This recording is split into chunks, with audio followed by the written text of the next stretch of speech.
Welcome back students. तो स्वागत है आपके अपने YouTube channel Vidya Vihar computer classes में। और आज यहाँ पर स्टूडेंट्स जो भौतिक विज्ञान के 50 इम्पोर्टेंट क्वेश्चंस के सेट को मैंने लाया है।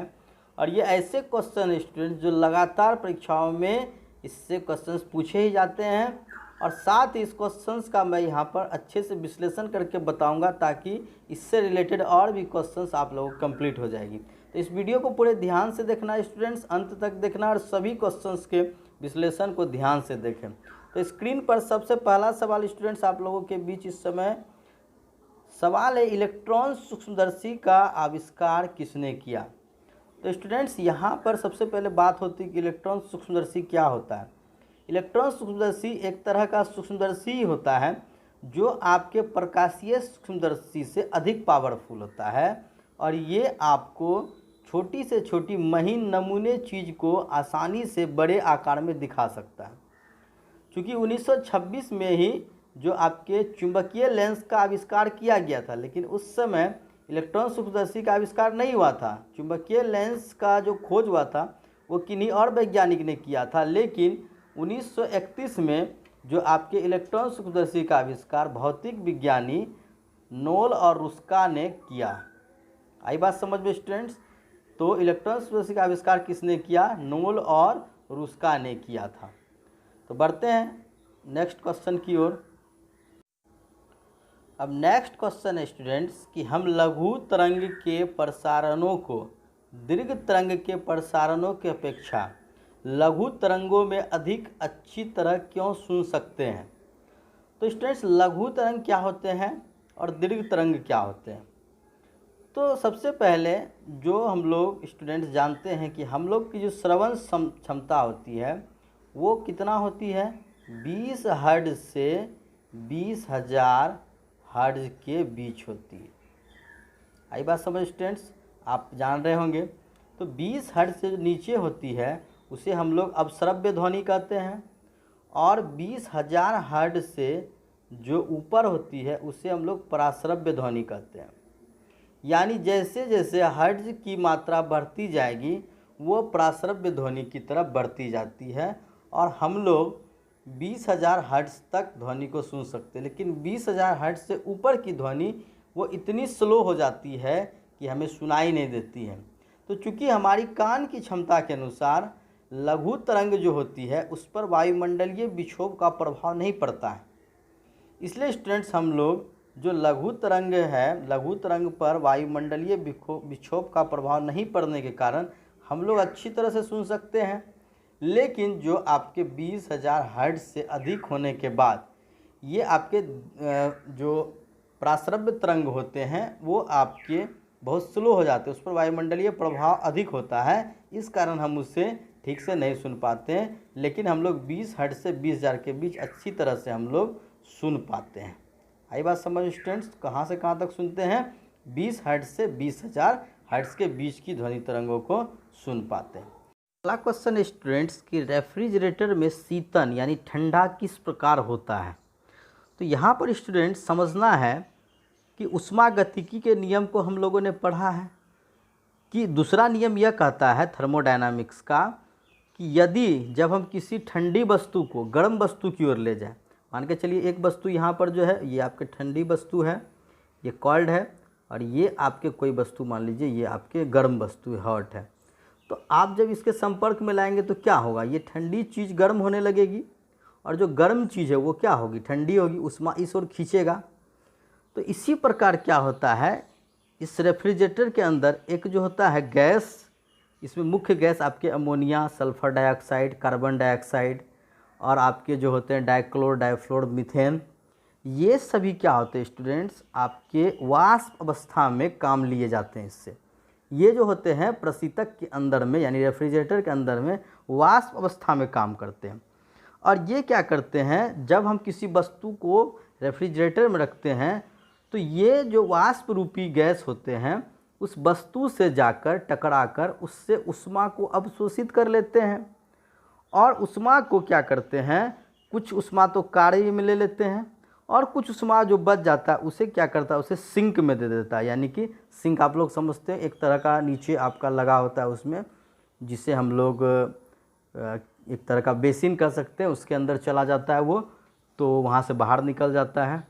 तो इस प्रकार जो वाष्पशील द्रव होता है वो जितना ज़्यादा प्रेशर में आता है वो क्या होता है, उसका और वाष्पन बढ़ता है। तो वाष्पशील द्रव्य के वाष्पन के द्वारा ही क्या होता है स्टूडेंट्स, रेफ्रिजरेटर में शीतन का काम होता है। आई बात समझ स्टूडेंट्स। बढ़ते हैं नेक्स्ट क्वेश्चन की ओर।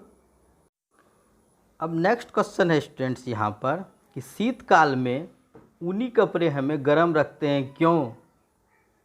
तो यहाँ पर थोड़ा ऊनी छूट गया है क्वेश्चन में स्टूडेंट्स, लेकिन ऊनी कपड़े होंगे। तो ऊनी कपड़े हमें गर्म क्यों रखते हैं स्टूडेंट्स, इसकी बात को समझते हैं हम लोग। तो जो आपके विद्युत चालकता का जो गुण होता है, यानी कि विद्युत चालकता का दो गुण होता है, सुचालक और कुचालक। जो ऊनी कपड़े होते हैं वो ऊष्मा के सुचालक होते हैं, इसलिए वो क्या होता है, वो ऊष्मा को एक बिंदु से दूसरे बिंदु पर ले नहीं जा पाता है। इसी जगह पर अगर कोई आपके सूती कपड़ा हो या टेरिकॉटन या कोई और कपड़ा होता है, वो ऊष्मा को एक जगह से दूसरे जगह ले जा पाता है, लेकिन ऊनी कपड़े एक जगह से दूसरे जगह नहीं ले पाता, वो पूरी तरह से कुचालक होता है। इसी कारण जो होता है शरीर का ऊष्मा हमारा वहाँ पर शरीर का ऊष्मा बाहर ही नहीं निकल पाता है। तो शरीर की ऊष्मा को बाहर जाने से ये रोक देता है, इसलिए वो कपड़ा हमें क्या होता है, गर्म रखता है। हमारे शरीर के अंदर का जो गर्मी है वो अंदर ही रह जाता है। आई बात समझ स्टूडेंट्स। तो बढ़ते नेक्स्ट क्वेश्चन की ओर।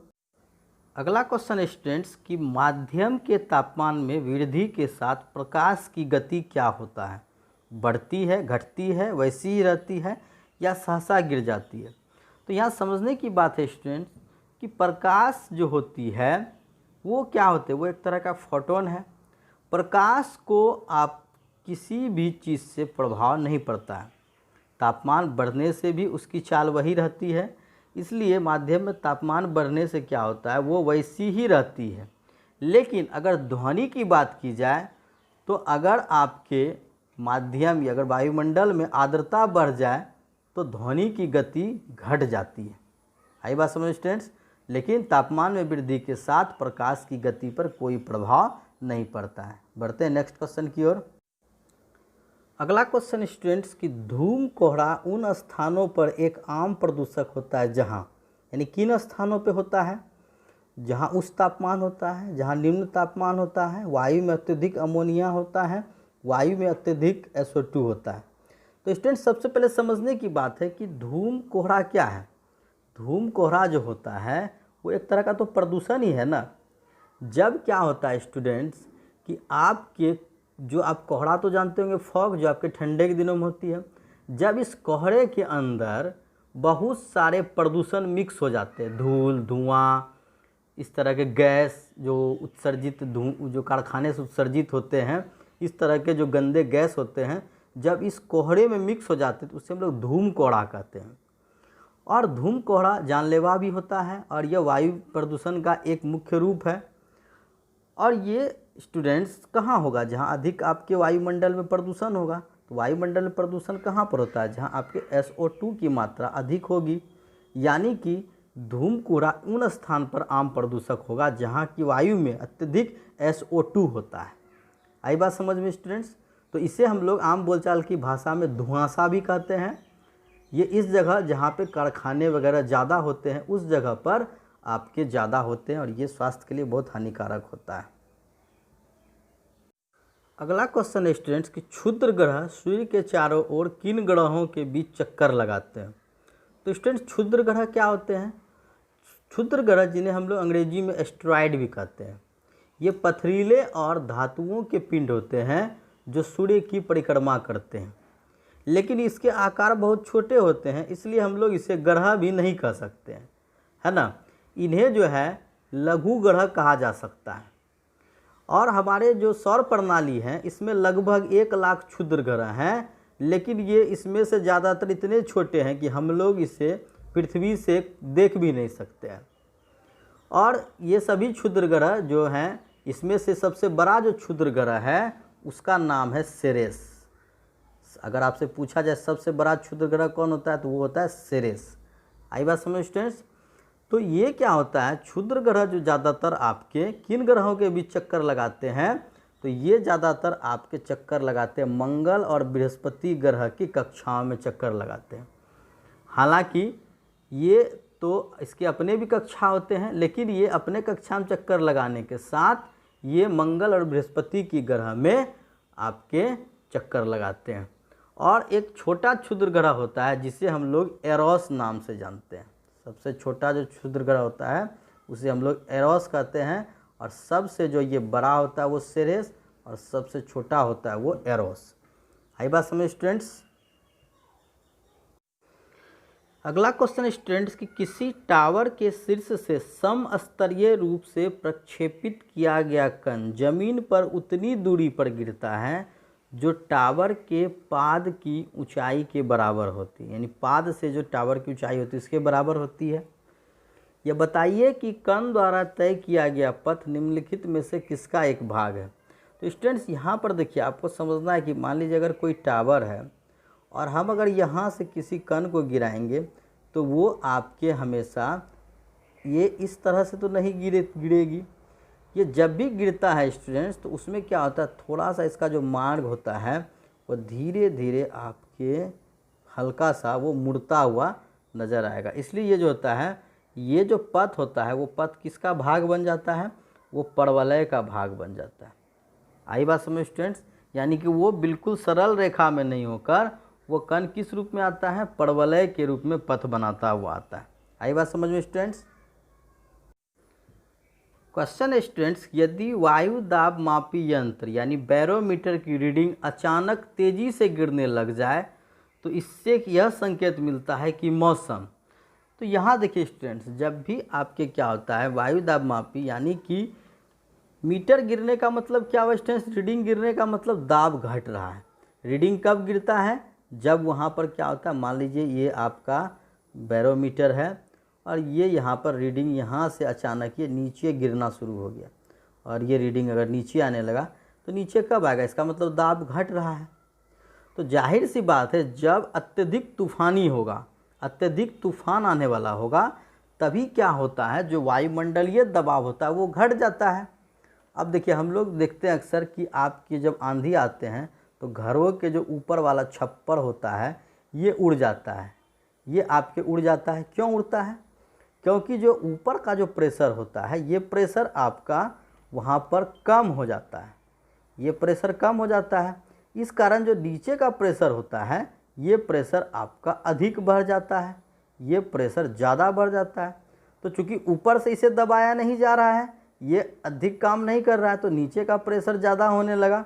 इसलिए तूफान में क्या होता है, दाब कम होने के कारण ये जो टीन है ये आपका उड़कर कहीं चला जाता है। आई बात समझ में, यानी कि बैरोमीटर का रीडिंग गिर रहा है, इसका मतलब दाब घट रहा है, और दाब तब घटता है जब आपका अत्यधिक तूफान आने वाला होता है, क्योंकि वो हवा को पहले समुद्र अपनी ओर खींच लेता है, इसलिए वहाँ हवा कम हो जाता है तो दबाव घट जाता है, तो नीचे का जो प्रेशर होता है वो अधिक हो जाता है और इस कारण से छत उड़ जाता है।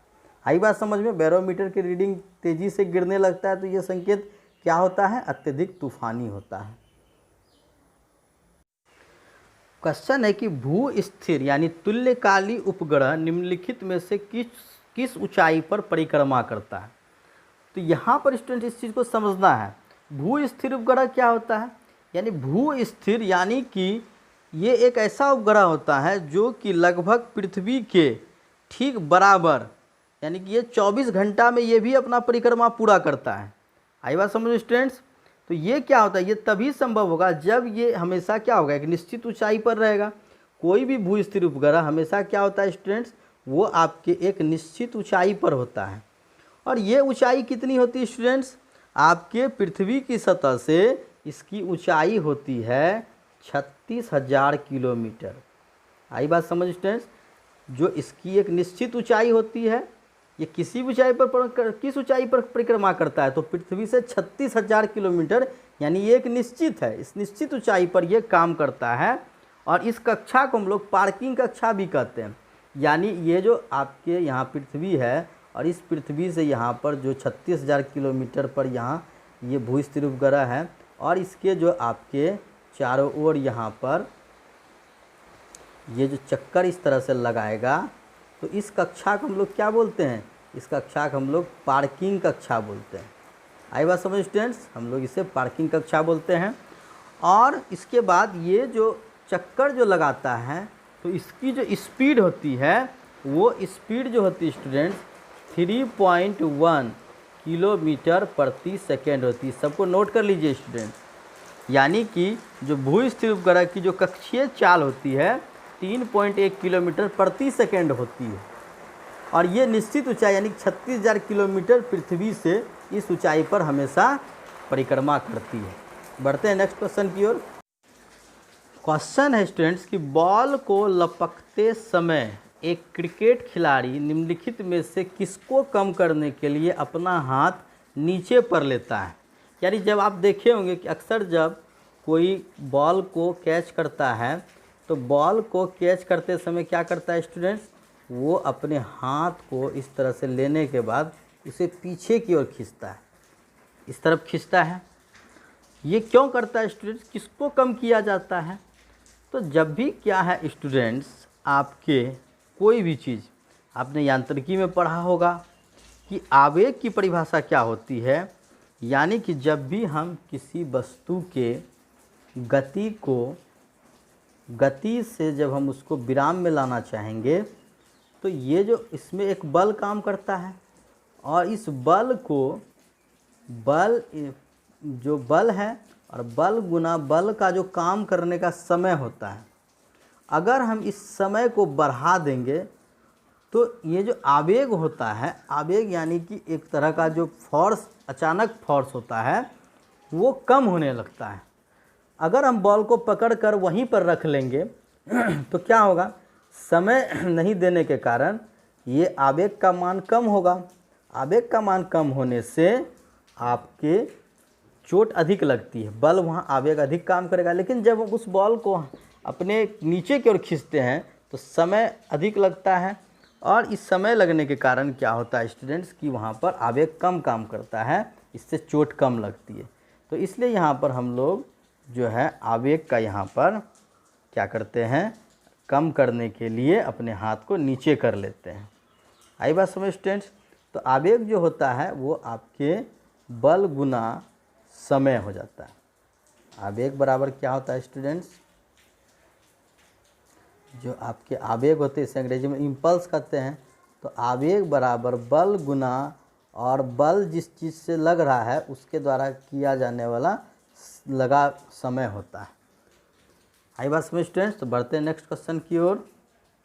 संतुलन एक ऐसी स्थिति है जिसमें, तो संतुलन हम लोग इसे अंग्रेजी में बैलेंस करते हैं। हम लोग अक्सर बैलेंस शब्द का प्रयोग बार बार करते हैं अपने लाइफ में, हमेशा बैलेंस शब्द का तो प्रयोग होता ही है, हर चीज़ में बैलेंस होना चाहिए।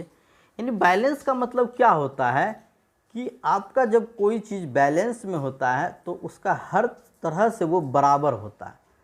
मान के चलो आपके अगर खर्च का बैलेंस है, यानी आप जितना कमा रहे हो उस हिसाब से खर्च कर रहे हो तो खर्च में बैलेंस है। तो ये क्या होता है, यानी कि इसमें परिवर्तन नहीं होता है। अगर आप 100 रुपये कमा रहे हो, 80 रुपये खर्च कर रहे हो, तो ये परिवर्तन अगर हो जाए तो संतुलन गड़बड़ा जाता है। तो यानी संतुलन हम कब कहेंगे, जब उसमें कोई परिवर्तन नहीं होता है। तो संतुलन एक ऐसी स्थिति है जिसमें कभी परिवर्तन नहीं हो सकता है। आई बात समझ स्टूडेंट्स? तो क्वेश्चन है स्टूडेंट्स कि यदि किसी साधारण लोलक की लंबाई आधी कर दी जाती है तो उसके ढोलन की अवधि क्या होगी। तो देखिए स्टूडेंट्स, सबसे पहले यहाँ पर हम लोग इस सूत्र को समझते हैं। जो अवधि यानी आवर्त काल, जो टी का सूत्र होता है वो आपके होते टी बराबर 2π√L/g। ठीक है स्टूडेंट्स, इसका मतलब है ये जो आपके टी जो है ये आपके एल के रूट के आपके सीधे समानुपाती है, यानी इसके गुणनफल पर निर्भर कर रहा है। इसका मतलब है कि अगर एल का मान घटेगा तो इसका गुणनफल भी घटेगा। एल का मान बढ़ने से आपका जो इसके गुणनफल का भी मान क्या होगा, बढ़ेगा। तो अगर हम लोलक की लंबाई को यानी एल का मान को अगर हम कम करेंगे तो ऑटोमेटिक क्या होगा, इसका भी तो वैल्यू घट जाएगा, यानी आवर्त काल क्या हो जाएगा आपके घटता जाएगा। यानी लोलक का ये आपके ढोलन है, अगर ये इतनी लंबी यहाँ पर जो लंबाई है इसकी लंबाई को घटा देंगे तो लंबाई घटने से जो आवर्त काल का मान क्या होगा, घटेगा। यानी कि ये क्या होता है, ढोलन की अवधि गुणक द्वारा, ये आपकी क्या होता है, गुणक द्वारा घट जाती है। आई बात समझ स्टूडेंट्स, यानी जितना हम उसे एल को जितना हम आधा करें या अगर चौथाई करें तो उसके गुणक के हिसाब से जो भी आपके रूट का मान निकलेगा उस गुणक के हिसाब से वो घट जाएगा। आई बात समझ में स्टूडेंट्स। तो इसलिए अगर हम लंबाई को बढ़ाएंगे तो गुणक के हिसाब से उसकी आवर्तकाल बढ़ेगी, घटाएंगे तो गुणक के हिसाब से आवर्तकाल भी घट जाएगी। बढ़ते हैं नेक्स्ट क्वेश्चन की ओर। नेक्स्ट क्वेश्चन स्टूडेंट्स की ऊनी कपड़े शरीर को गर्म रखते हैं, क्यों? ये क्वेश्चन मैंने इस तरह का क्वेश्चन एक बार बता दिया था स्टूडेंट्स कि ऊनी कपड़े जो होते हैं वो ऊन जो होते हैं वो कुचालक होते हैं, उष्मा का कुचालक है, इसलिए वो क्या करता है, उष्मा को वो एक स्थान से दूसरे स्थान तक नहीं ले जा पाता है, इसलिए ऊनी कपड़े शरीर को गर्म रखते हैं। अब क्वेश्चन स्टूडेंट्स की निम्नलिखित में से कौन सा रंग सम्मिश्रण दिन और रात के समय सर्वाधिक सुविधाजनक होता है? तो ये स्टूडेंट्स हम लोग ये तो जानते हैं कि जो रेलवे में आपके कौन से दो रंग प्रयोग होते हैं, लाल और हरा रंग का प्रयोग होता है। क्यों? क्योंकि लाल का तरंग दैर्घ्य अधिक है और हरा रंग क्या होता है, हरा रंग भी ये आपके जल्दी किसी भी रंग से प्रभावित नहीं होता है। इसी कारण क्या होता है कि खतरे के निशान को लाल रखते हैं, या हमें कोई इमरजेंसी ब्रेक लगाना हो, रोकना हो तो वहाँ पर लाल रखते हैं, और बाकी जो आपके जो गति होती है उसकी हम लोग रंग को हरा रखते हैं। और ये हमेशा दिन और रात किसी भी समय में देखने में कोई परेशानी इससे नहीं होती है। तो आई बात समझ स्टूडेंट्स। बढ़ते हैं नेक्स्ट क्वेश्चन की ओर। अगला क्वेश्चन स्टूडेंट्स की निम्नलिखित में से वह उपकरण कौन सा है जिसका प्रयोग पवन के बल एवं वेग मापने के लिए किया जाता है? तो आप लोग जानते हैं कि पवन के बल और वेग को मापने के लिए हम लोग एनेमोमीटर का प्रयोग करते हैं। एनेमोमीटर एक ऐसा यंत्र है जो आपके हवा के वेग को मापता है। अब इसमें और भी ऑप्शन है स्टूडेंट्स, यहाँ पर है जैसे कि ए मीटर। तो ए मीटर क्या होता है, ए मीटर से हम लोग क्या मापते हैं, ए मीटर से हम लोग विद्युत धारा को मापते हैं, यानी करंट इलेक्ट्रिक को मापते हैं, आई को मापते हैं। और अल्टीमीटर जो होता है इससे हम लोग हाइट को मापते हैं। अल्टीमीटर से क्या मापा जाता है, हाइट यानी कि ऊंचाई नापा जाता है। और इसके बाद जो ऑडियो मीटर होता है, ऑडियो मीटर से हम लोग साउंड की जो कैपेसिटी होती है साउंड, उससे हम लोग ऑडियो मीटर से मापते हैं। आई बात समझ स्टूडेंट्स। देखते हैं नेक्स्ट क्वेश्चन को। बैटरी के प्रचालन का मूल सिद्धांत क्या है? तो स्टूडेंट्स बैटरी परिचालन किस प्रकार होता है, तो हम लोग जानते हैं कि जो बैटरी होती है तो बैटरी में दो पोल होते हैं। जो बैटरी की जो बनावट होती है इस तरह से, इसमें आपके दो जो होते हैं पोल लगे होते हैं, एक धन ध्रुव और एक ऋण ध्रुव का काम करता है। और ये जो पोल होते हैं स्टूडेंट्स, ये एक लिक्विड में डूबा हुआ रहता है। और ये लिक्विड क्या होता है, ये लिक्विड आपके होते हैं AgNO3 का लिक्विड होता है, सिल्वर नाइट्रेट जिसे हम कहते हैं। और इस सिल्वर नाइट्रेट के जब हम लोग घोल से, हम लोग यहाँ पर जब इस घोल से करंट पास करते हैं, इस घोल में जैसे आपका करंट जाता है तो इसमें क्या होता है, आपके इसका दो पार्ट हो जाता है, यानी विद्युत अपघटन के द्वारा Ag और NO3 दोनों अलग अलग हो जाता है और दोनों आयन में बदल जाता है। और इसी आयन के कारण ये क्या होता है, बैटरी चार्ज होकर काम करने लगता है। यानी कि ये जो बैटरी का प्रचालन का मूल सिद्धांत जो है, वो मूल सिद्धांत क्या है आपका, जो है विद्युत अपघट्य है, यानी विद्युत के अपघटन से ये आपके यहाँ पर काम करता है। आई बात समझ में स्टूडेंट्स। तो बैटरी प्रचालन का जो मूल सिद्धांत होता है वो क्या होता है, विद्युत अपघट्य होता है। क्वेश्चन स्टूडेंट्स की भिन्न भिन्न तारों के भिन्न भिन्न रंग निम्नलिखित में किसकी विविधता के कारण होते हैं? तो स्टूडेंट समझते एक बात कि अगर आप किसी चीज़ को जैसे कि आप जलाते हैं तो आप लकड़ी को भी जलाते हैं, आई बात समझ में, आप लकड़ी जलाते होंगे, आप गैस भी जलाते होंगे और कोयला भी जलाते हैं। क्या आपको सभी की जो आग होती है एक ही कलर की दिखती है? आप बोलोगे नहीं, लकड़ी की आग पीली दिखेगी, कोयले की आग लाल दिखेगी और गैस की आग नीली दिखती है। यानी जिसमें टेम्परेचर जितना अधिक होगा वो आपके नीली की ओर जाएगी, और कम टेम्परेचर होगा तो वो ज़्यादातर लाल या फिर वो पीली हो जाएगी, यानी पीली सबसे कम टेम्परेचर में होता है। तो क्या होता है स्टूडेंट्स, हमें अधिकतर जो तारे नीले रंग के दिखते हैं वो तापमान के कारण, क्योंकि उसका तापमान अधिक होता है। तापमान अलग अलग होने के कारण जो दूर में ताप होते हैं उसके अधिक ताप होते हैं, इस कारण वो अधिक नीले दिखते हैं। और नज़दीक में जो तारे होते हैं बहुत आपको पीले दिखते होंगे, क्योंकि उसका तापमान कम होता है। तो जो तारों का भिन्न भिन्न रंग होता है वो आपके तापमान की विविधता के कारण होता है। आई बात समझ स्टूडेंट्स? बढ़ते हैं नेक्स्ट क्वेश्चन की ओर। तो प्रश्न है स्टूडेंट्स कि हमारी आकाश गंगा की आकृति कैसी है। तो आकाश गंगा क्या होता है स्टूडेंट्स? तो आकाश गंगा जो होता है वो तारों का एक गुच्छा होता है। तो तारों का जो गुच्छा होता है ये आपके, उसे हम लोग आकाश गंगा कहते हैं, यानी इसमें कई तारे होते हैं। कई जो आपके तारे होते हैं ये मिल करके एक आकाश गंगा बनाते हैं। और लगभग एक आकाश गंगा में 10⁻11 तारे होते हैं। ब्रह्मांड में आपके लगभग 10⁻11 आकाश गंगा भी होते हैं।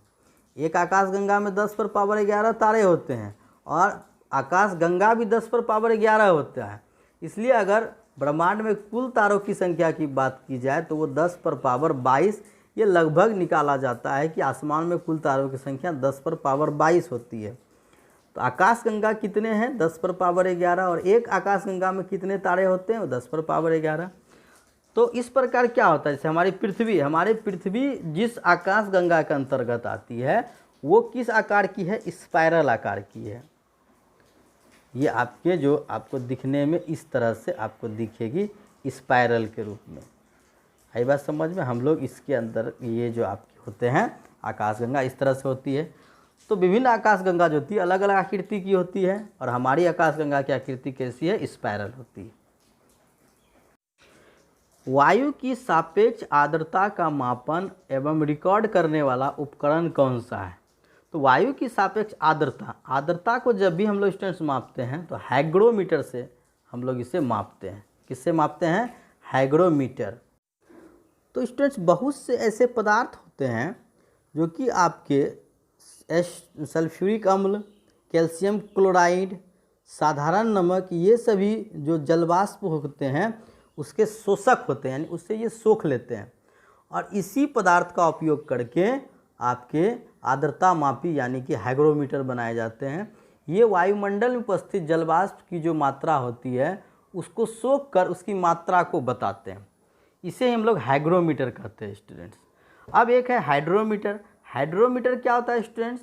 हाइड्रोमीटर से हम लोग द्रव के घनत्व को मापते हैं, उसे हम लोग हाइड्रोमीटर कहते हैं।